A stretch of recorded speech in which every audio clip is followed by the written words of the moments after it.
Hello students, in our last lecture we have studied about the directional characteristic of the covalent bond. Here we are starting the overlap criteria and bond strength.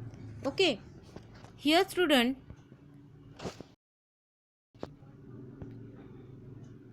you have to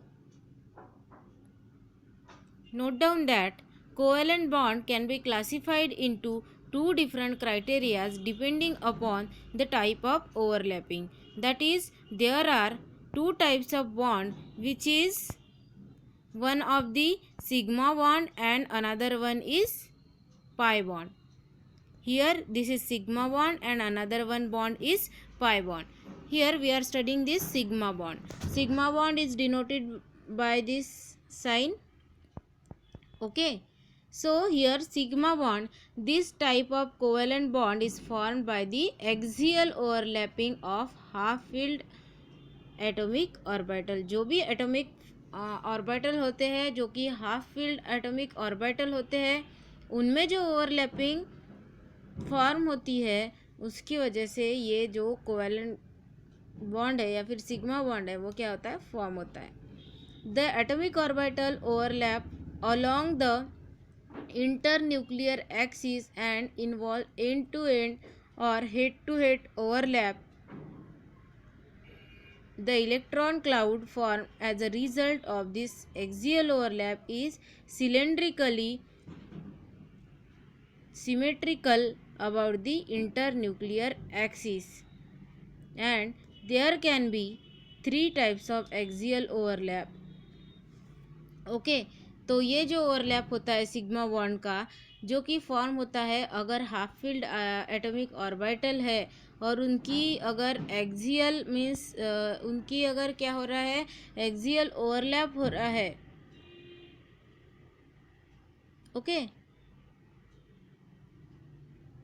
and to and और head to head क्या हो रहा है उसका, and to head overlap अगर हो रहा है, then it can be formed. So there are three types of overlapping. That is, first is SS overlap.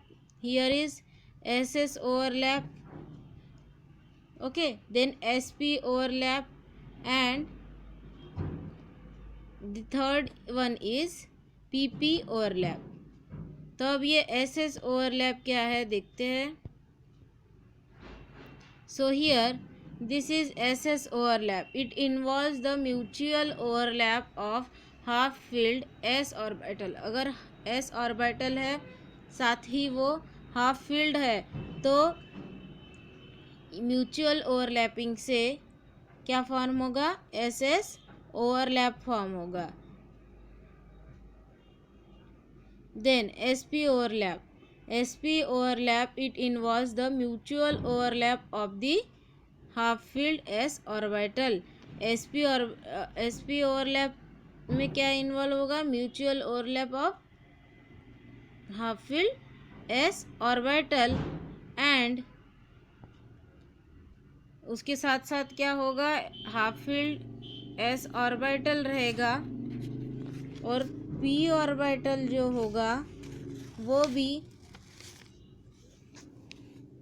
एक एटम का half filled orbital, half filled p orbital means दूसरे एक जो atom होगा उसमें से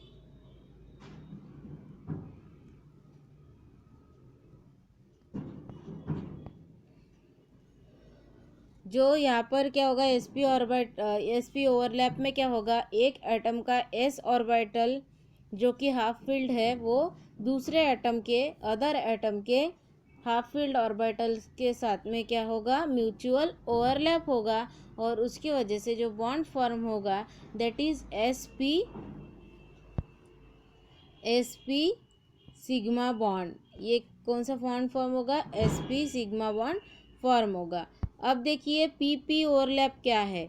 here pp overlap, it involves the mutual overlap of half filled p orbital. यहाँ पे म्यूचुअल ओवरलैप किसका है, half filled p orbital of two atom, and the bond is form is called as pp sigma bond.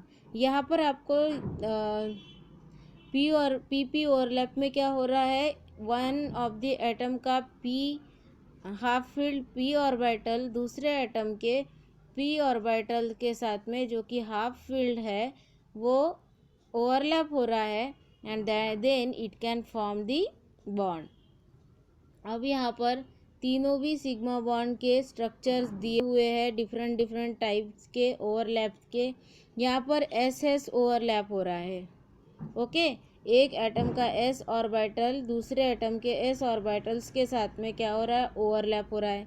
यहाँ पे दूसरे structure में क्या हो रहा है, एक एटम का एस ऑर्बिटल दूसरे एटम के पी ऑर्बिटल्स के साथ में क्या हो रहा है, ओवरलैप हो रहा है। यहाँ पर दोनों भी पी ऑर्बिटल एक दूसरे के साथ क्या हो रहे हैं, ओवरलैप हो रहे हैं। Then the strength of this three type of sigma bond varies as below. Here the pp sigma bond pp overlap is more stronger than the sp overlap, and sp overlap is more stronger than ss overlap, and it is because of the fact that p orbital allowed the overlap to the greater extent as compared to the sp, which is the larger as compared to SS. Okay, so here these are all about the sigma bond, and now we are starting the pi bond. So what is pi bond? Here we are going to start the pi bond.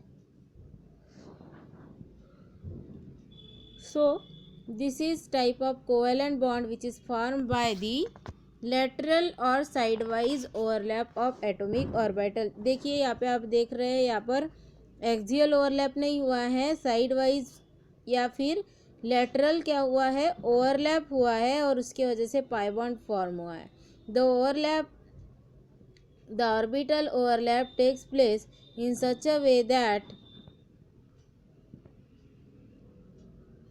their axes are parallel to each other but perpendicular to the internuclear axis. As a result, extent of overlap is very less, and the pi consists of the two charged cloud above and below the plane of the atom involved in bond formation. यहाँ पे क्या हो रहा है, axial arrangement नहीं है इसकी side wise arrangement है, और उसके साथ साथ वो एक दूसरे के साथ में क्या हो रहा है, ओवरलैप हो रहा है। ये पी वाई ऑर्बिटल है और ये पी वाई ऑर्बिटल है, दोनों भी एक दूसरे के साथ में क्या हो रहा है, साइड वाइज ओवरलैप कर रहे हैं, और उसका रिजल्ट ये यहाँ पर रिएक्शन में फॉर्म हो चुका है जिसमें साइड वाइज ओवरलैपिंग हुई है। Okay, here is sidewise overlapping which can form the p orbital. At the last there is a strength of sigma bond and pi bond. As we know, the sigma bond which is more stronger because of both the atoms are half filled. So now the strength of the covalent bond is depend on the extent of overlapping of the orbital forming the bond, and it is clear that the previous discussion in the formation of sigma bond overlapping orbital takes place in the large extent.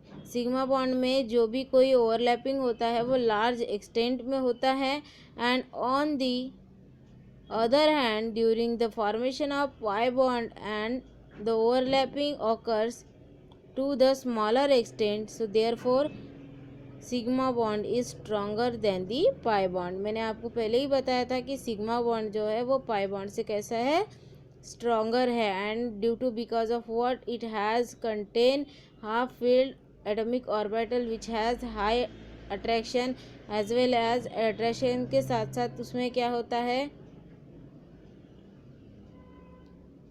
जिसमें main जो चीज़ है overlapping, वो overlapping S और S या फिर sigma bond में सबसे ज़्यादा होती है then the pi bond. so that here sigma bond is stronger than the pi bond. Thank you students.